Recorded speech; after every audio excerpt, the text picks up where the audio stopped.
BFM Business partenaire. Sommet BFM Patrimoine, 4e édition sur BFM Business.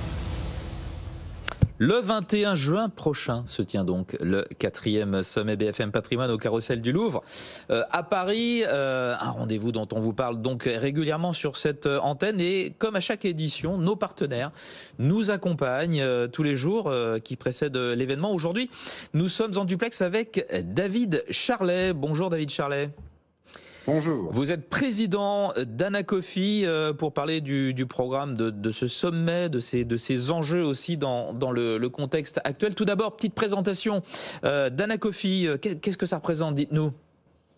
Alors, l'Anacofi, c'est l'Association nationale des conseils financiers et c'est la principale organisation française et en nombre d'entreprises européennes, d'entreprises du conseil et du courtage en banque, finance, assurance, dont sont les CGP. Voilà ce que c'est. Donc, c'est une organisation sans but lucratif de représentation de la profession et d'encadrement aussi de la profession. Alors donc, ce sommet BFM Patrimoine approche à grands pas dans un contexte particulier, guerre en Ukraine, de l'inflation, des taux qui remontent aussi. On en a parlé avec la Fed et peut-être bientôt en Europe aussi avec la BCE. Dans quelle mesure ce climat impacte les CGP?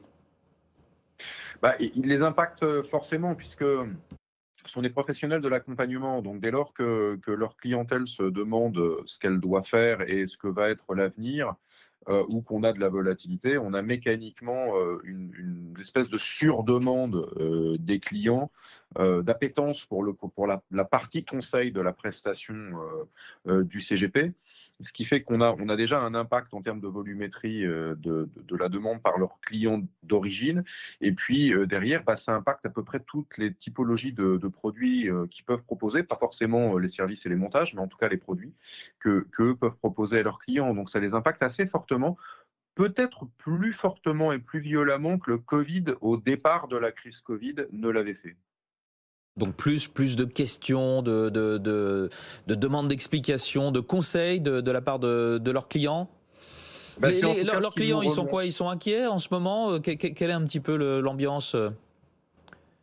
Il y a une inquiétude. Après, il y a une habitude qui a été prise par les Français, par quelques autres Européens, qui est l'attentisme. Donc là, on relève d'un moment où on a eu une élection présidentielle. On sait déjà que les élections présidentielles, systématiquement, statistiquement, ce qu'on voit, c'est que les gens bloquent leurs investissements. Pas tous, bien sûr. Il y en a d'autres qui sont à contre-courant.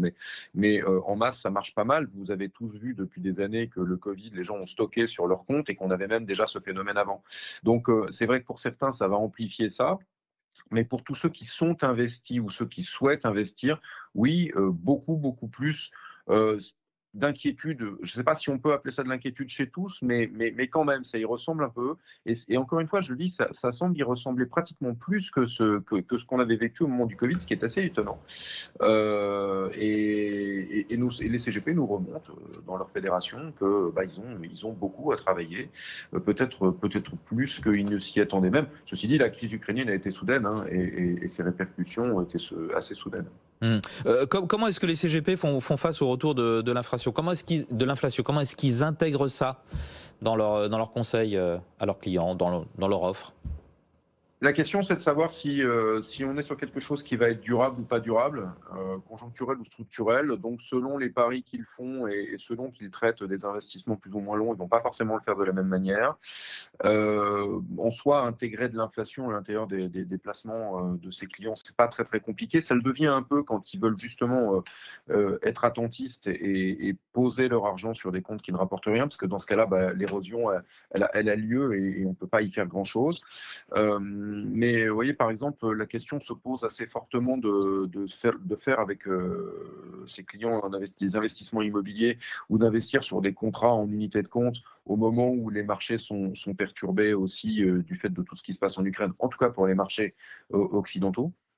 Ou liés à l'économie occidentale.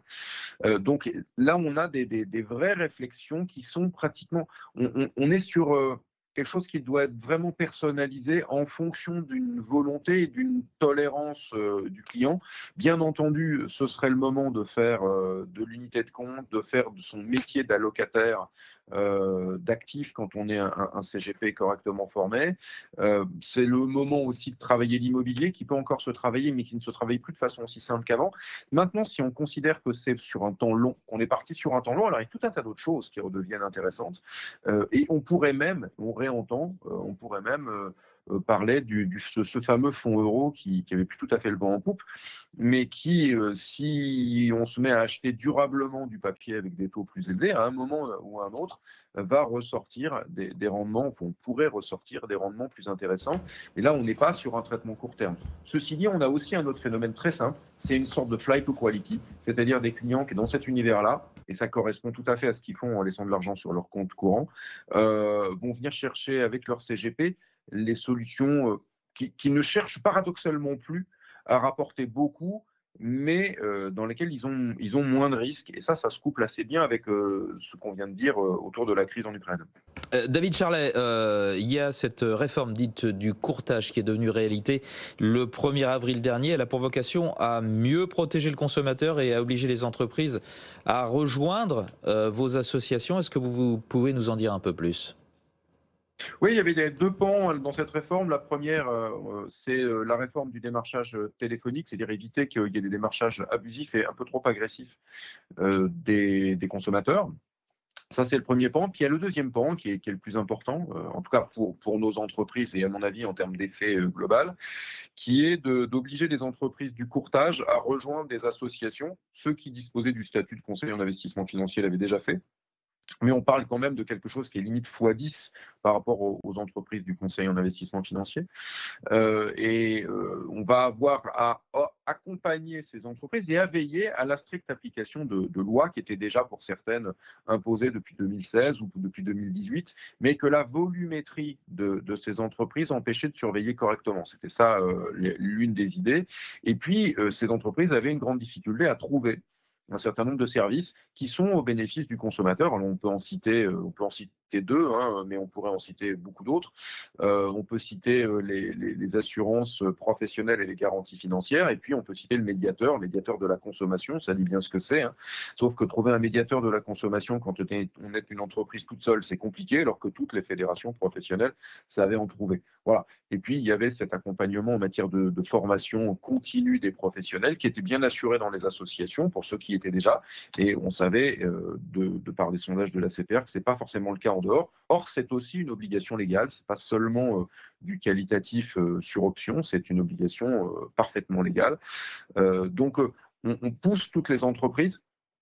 On est en train de vivre une ruée absolue, puisqu'en fait, on a 1 an pour que les entreprises rejoignent nos organisations. Mais très franchement, je pense que d'ici 1 an, on aura fait le plus gros, parce qu'on voit vraiment les entreprises arriver très, très vite vers certaines de nos associations, en tout cas. Et pour l'ANACOFI, on envisage qu'à d'ici à la fin de l'année, on aura probablement 2 fois plus de monde qu'on en avait au 31 décembre, rien que du fait de cette réforme. David Charlet, merci beaucoup. C'est le temps qu'il nous reste. Merci beaucoup d'avoir été avec nous ce matin. Président d'ANACOFI dans le cadre de ce 4e sommet BFM Patrimoine du 21 juin. Au revoir. Sommet BFM Patrimoine, 4e édition, mardi 21 juin sur BFM Business.